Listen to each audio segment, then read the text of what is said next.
After 23 years of marriage, I watched my wife kiss another man at our friend's party. I didn't scream. I didn't make a scene. I simply walked away. Everyone expected me to break down. Instead, I broke free. What happened next shocked even me, and destroyed everything she thought she knew about the quiet husband she'd underestimated for decades. My name is Eugene Doyle. I'm 48 years old, and for the past 15 years, I've built a reputation as one of the most trusted family archivists and genealogy consultants in New England. Ironic, isn't it? I've dedicated my career to preserving other families' legacies while my own was silently crumbling. When you spend decades with someone, you develop a sixth sense for when something's off. Like how Pamela suddenly started going to yoga 4 times a week instead of her usual 2. Or how she'd turn her phone face down whenever I entered our bedroom. Small things that your brain catalogs but your heart dismisses. You're being paranoid, Eugene, I told myself. This is Pam, the woman who nursed you through pneumonia 3 winters ago. The mother of your children. The one who's been beside you since you were practically kids yourselves. Our daughter, Rachel, noticed it too during her last visit home from college. Dad, is everything okay between you and Mom? She asked while helping me organize a client's Civil War-era photographs in my home office. Of course, honey. Why wouldn't it be? I replied without looking up from the acid-free sleeves I was carefully sliding the fragile photos into. I don't know. She seems different, distant, and she's always checking her phone. I brushed it off as our empty nest adjustment. Our son, Jason, had moved to Seattle for work last year, and Rachel was finishing her senior year at Boston University. For the first time in over 2 decades, Pam and I were alone in our colonial house in Concord, Massachusetts. That weekend, Tom and Barbara Sullivan invited us to their annual autumn dinner party. The Sullivans were our oldest friends. We'd known them since before the kids were born. Tom was my racquetball partner, and Barbara and Pam had served on the PDA together for years. Can you pick up my dress from the cleaners? Pam asked me that morning, hardly looking up from her coffee. The burgundy one. Burgundy? You never wear burgundy. I do now, she said, her voice carrying an edge I couldn't quite place. And I'll be getting my hair done at 3. So I'll meet you there. Those arrangements should have been another red flag. In 23 years of marriage, we'd never arrived at a social event separately. But when you've spent half your life with someone, you start filling in the blanks with trust instead of suspicion. That was my first mistake. I arrived at the Sullivans' Tudor-style home just after 7. The driveway was already lined with cars I recognized. The Hendersons' Volvo, Dr. Reed's Tesla, Judge Wilson's vintage Cadillac. Inside, conversations and laughter spilled from every corner as waitstaff circulated with trays of hors d'oeuvres and wine. Eugene, Tom greeted me with a firm handshake. Where's Pamela? Meeting me here. Hair appointment, I explained, accepting a glass of scotch. I made my rounds, chatting with familiar faces about everything from property taxes to Judge Wilson's upcoming retirement. All the while, I kept glancing toward the entrance, waiting for Pamela to arrive. When she finally did, 40 minutes later, I nearly didn't recognize her. Her hair was different, not just styled, but lighter, with highlights I'd never seen before. The burgundy dress hugged her figure in a way that seemed meant for someone else's eyes. She scanned the room without noticing me, then made her way directly to the back patio doors. I excused myself from a conversation about the town's historical society budget and followed at a distance, curious rather than suspicious. That's when I saw him. Tall, silver-haired, with the confidence of someone accustomed to commanding attention. He stood slightly apart from the main group on the patio, and when Pamela approached, his face transformed with a smile that wasn't meant for casual acquaintances. My wife leaned in close, too close, and he placed his hand on the small of her back with familiar ease. She laughed at something he said, her head tilting back in that way I hadn't seen in years. Then, as if they'd forgotten they were surrounded by 24 people, she kissed him. Not a greeting between friends. Not a peck on the cheek. This was deliberate, intimate, the kind of kiss that comes with history. At a party, I saw my wife with another man. I didn't say a word, just walked away. The glass of scotch in my hand suddenly felt too heavy. I set it down on a side table, turned, and moved quietly through the crowd toward the front door. No one noticed me leave. Not even Tom, engaged in a heated debate about local politics. Not Barbara, busy refilling empty glasses. and certainly not Pamela, who was still on the patio, her attention fully captured by the silver-haired stranger. I drove aimlessly through the autumn-painted streets of Concord, passing landmarks that had been the backdrop of our marriage for decades. The elementary school where we'd attended Rachel's and Jason's performances, the park where we'd walked our now-deceased golden retriever, the coffee shop where we used to meet for lunch when Pamela worked part-time at the library. 23 years of memories, now cast in the shadow of a kiss. I returned home after midnight. The house was dark and silent. Her car wasn't in the driveway. I sat in our living room, surrounded by the antique furniture we'd collected over the years, and waited, not planning what to say, not rehearsing accusations, just sitting in the quiet, letting reality settle into my bones. When dawn broke, I heard her key in the lock. She entered tentatively, still in that burgundy dress, heels in hand. The moment she saw me sitting there, her expression crumbled into panic. By morning, she was in tears, but I had already gone. I didn't disappear completely. That would have been too easy for her, too convenient. Instead, I became a ghost in my own life, observing from the periphery as Pamela scrambled to make sense of my silent departure. I checked into the old mill in about 20 minutes from our home, close enough to monitor the situation, far enough to maintain my distance. It was a strategic decision, not an emotional one. When you spend decades studying family histories, you learn that hasty reactions rarely yield the best outcomes. My first call was to our son, Jason. I didn't tell him about the kiss or my suspicions, just that his mother and I needed some space. "Dad, what's really going on?" he asked, his voice carrying the direct approach he'd inherited from me. "I need to figure some things out," I replied. "Trust me on this one, son."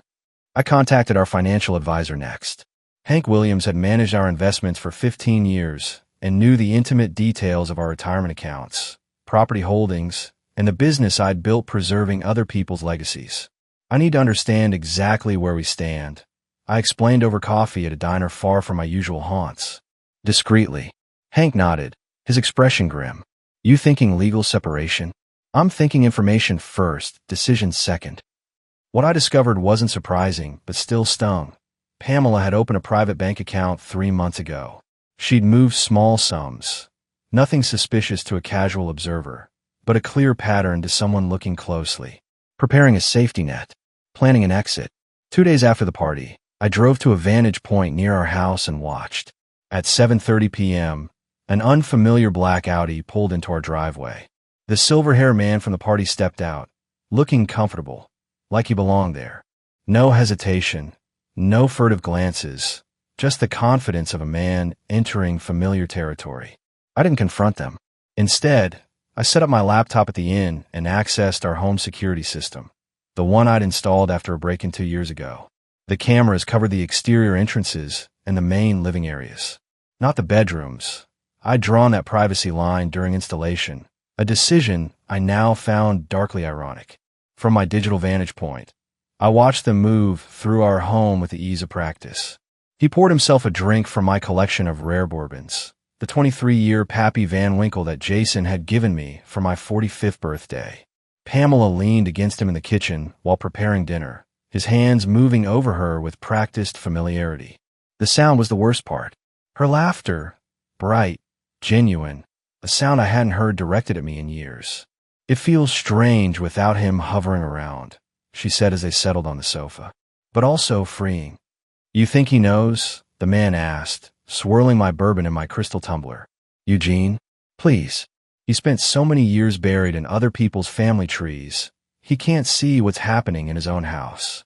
Her voice carried a dismissive tone I'd never heard before. "He'll probably send a carefully worded email, asking to discuss things rationally." Her words struck deeper than any knife could. 23 years of marriage, reduced to contemptuous dismissal. But I didn't rage. I didn't break. I simply watched, gathering evidence, building my case with the same methodical precision I used when reconstructing centuries-old family connections.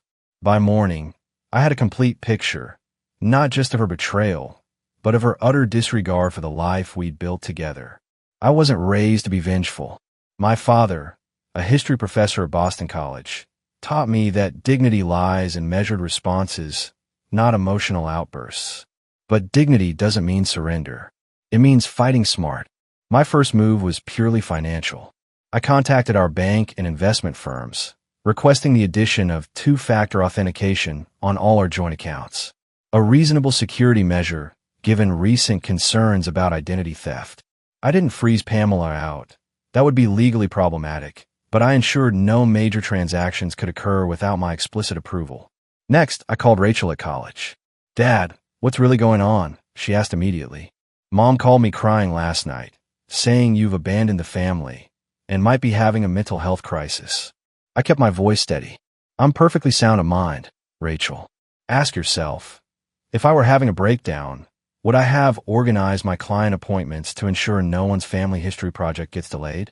Would I have arranged for Professor Martinez to cover my guest lecture series at the Historical Society?" The line went quiet for a moment. "No," she finally said. "You wouldn't. I can't explain everything now, but I promise you'll understand soon. Just don't make any judgments based solely on your mother's version of events." That evening, I drove to the office of Concord's most respected divorce attorney, Eleanor Bradford. I'd researched meticulously. She had an 89% success rate in high-asset divorces and was known for her surgical precision rather than scorched-earth tactics.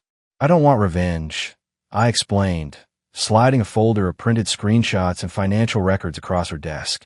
"I want protection for what I've built and dignity in how this ends."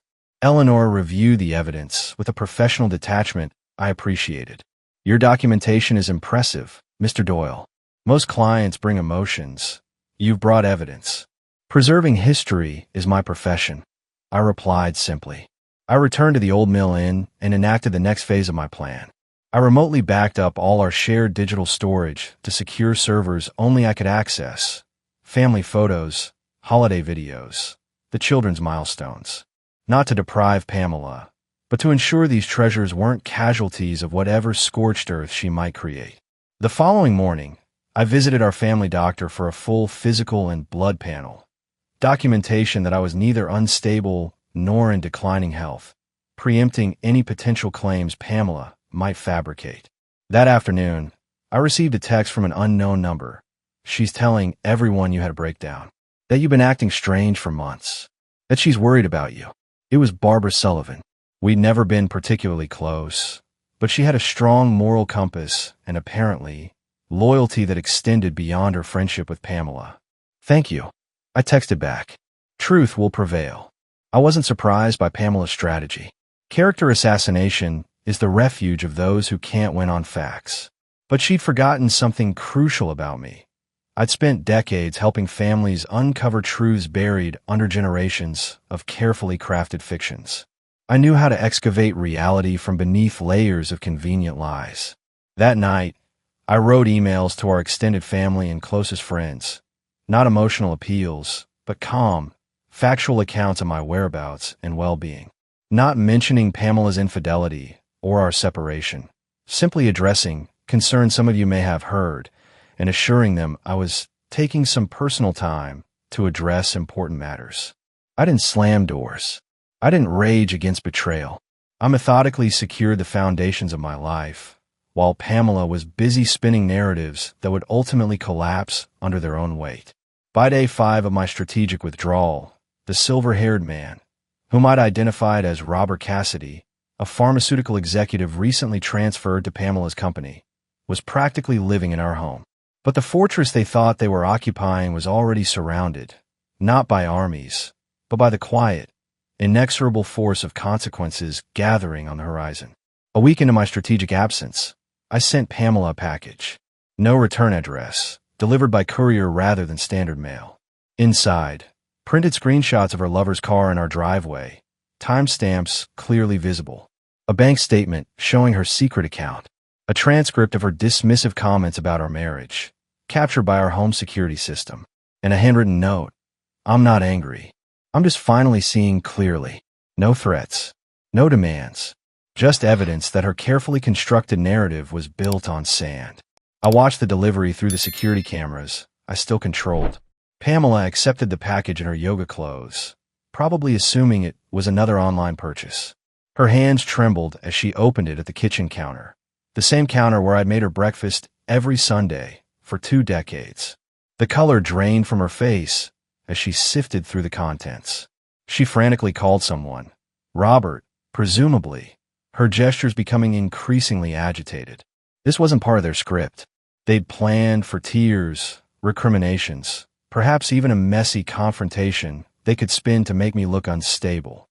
They hadn't planned for silent, methodical documentation. That evening, my phone exploded with messages. Not from Pamela. She was still calculating her next move, but from our circle of friends. Barbara Sullivan called first. Eugene, I don't know what's happening with you and Pam, but people are saying things, troubling things. What kind of things, Barbara? I kept my voice neutral. That you've been controlling. That you've monitored her for years. That you're punishing her for trying to find happiness. She sounded uncomfortable, caught between decades of friendship and fresh accusations. Interesting perspective, I replied calmly. Have I ever struck you as controlling in the 20 years you've known me? No, she admitted. That's why this seems so out of character. Sometimes the simplest explanation is the correct one, Barbara. After we hung up, Judge Wilson called, then the Hendersons. Each conversation followed the same pattern. They'd heard troubling things, but couldn't reconcile them with the man they'd known for decades. I didn't correct them, didn't offer counter-narratives. I simply asked questions that made them reflect on their own experiences with me. The truth doesn't need aggressive defense when it's witnessed firsthand. That night, I drove to our neighborhood and parked a few houses down. Through her frantic damage control, Pamela had forgotten one crucial detail. Our bedroom curtains remained open, as they had every night since we moved in. From my vantage point, I could see her pacing, phone pressed to her ear, gesturing frantically. The fortress of lies was beginning to crumble from within, not from my assault, but from the weight of its own contradictions. By morning, Robert's Audi was gone. The first crack in their united front had appeared. 2 weeks after my departure, Pamela finally called. Not texted, called. A voice conversation leaves fewer tracks, creates fewer records. I answered on the 4th ring, giving myself time to center my thoughts. Eugene. Her voice carried practiced concern. We need to talk about what's happening. I agree. I replied, keeping my tone measured. Can you come home? Please. Whatever you think is going on, we can work through it. Notice the phrasing, whatever you think is going on. Not an acknowledgement, but a subtle suggestion that the problem existed in my perception rather than her actions. I'm not ready for that conversation yet, I said. When then? You can't just disappear after 23 years. A carefully modulated note of indignation entered her voice. The children are worried.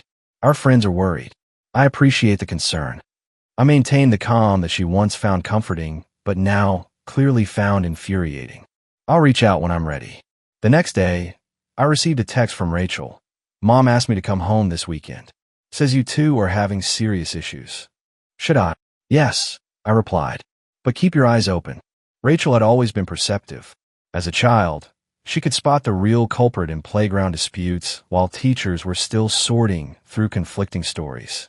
Now, as a young woman, that perception had only sharpened. I knew exactly what Pamela was doing. The children would be her character witnesses, her emotional leverage. She was setting the stage for a confrontation with an audience guaranteed to make me hesitate, to soften my resolve. It was time to change the script. Friday afternoon, I contacted Jason in Seattle. Your sister's heading to the house this weekend. I think you should join her. Dad, what's really going on? His voice carried the direct approach he'd inherited from me. A performance is being prepared, I answered. I think both of you should be in the audience.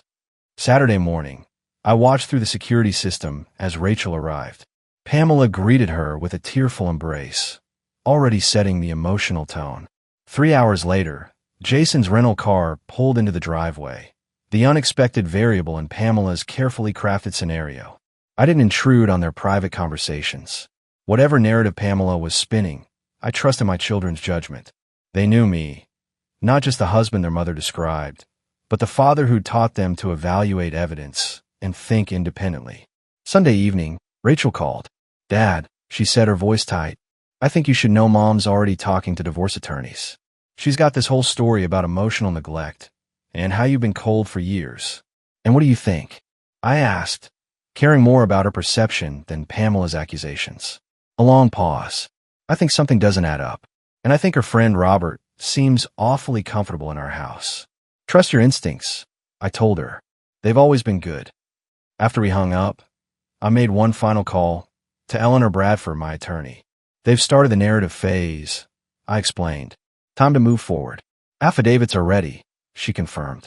And the financial protection measures are in place. Are you certain you want to proceed with the documentation package? I thought about the family photos on our mantle, the vows we'd spoken, the life we'd built, and the trust I'd extended. Yes, I said finally. No more shadows. It's time for light. The next morning, as Pamela prepared to drive our children to the airport, a courier delivered Eleanor's package to our home.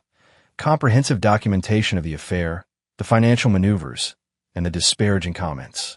No emotional accusations, just facts. Truth doesn't need embellishment to cut through deception. 3 weeks after my departure, I returned to our home. Not to reconcile, not to argue, to reclaim my space and face the situation head on. A man doesn't abandon the field permanently, especially when he holds a high ground. I arrived mid-morning on a Tuesday, when I knew Pamela would be home between her yoga class and lunch with her friends.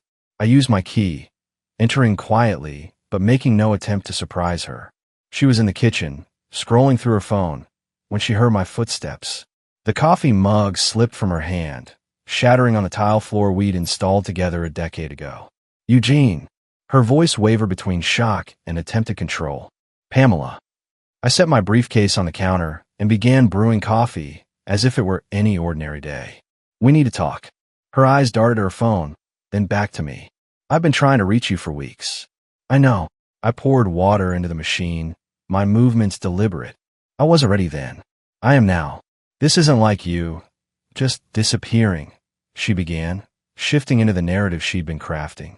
Stop. The word wasn't loud, but it carried the weight of absolute certainty. That story might work with others, but not with me. Not anymore. I placed a folder on the counter between us. Inside were divorce papers, already prepared by Eleanor, alongside printouts of the most damning evidence. This isn't a negotiation, I explained calmly. It's a notification. Her face cycled through emotions, shock, anger, calculation, and finally, a kind of grudging respect. How long have you known? She asked quietly. Long enough. I didn't elaborate. The details weren't important anymore. She picked up the divorce papers, scanning the terms. Her eyes widened to the financial arrangements. Fair but firm, with no room for manipulation. The children already know, I added. Not everything, but enough. They've seen the evidence themselves. That was the moment her carefully constructed facade truly collapsed. Pamela had always prioritized her image as a mother above all else. You had no right, she whispered, but the words lacked conviction. You made choices, I replied simply. So did I. Before I closed my office door, I turned back. I'm moving forward, Pamela. You should too, just not in this house. It wasn't cruelty. It was clarity, the kind that comes from recognizing when a chapter has truly ended. A week after returning home, I encountered Robert Cassidy face to face. It wasn't planned, at least not by him. I was leaving Concord Public Library after researching a client's Revolutionary War-era ancestors when I spotted his Audi in the parking lot of the upscale cafe across the street. Some confrontations are necessary, not for drama, but for closure. I entered the cafe calmly, spotted him at a corner table reviewing documents, and approached with deliberate steps. He didn't notice me until I pulled out the chair opposite him. Mr. Cassidy, I said evenly, sitting down, I think it's time we met properly. His eyes widened in recognition, darting toward the exit before settling back on me. Eugene Doyle. The same. I placed my hands on the table. Nothing hidden, nothing threatening, just a man claiming his rightful space. I thought we should have a conversation. Look, this is awkward, he began, his corporate polish already assembling excuses. Whatever Pamela told you about us.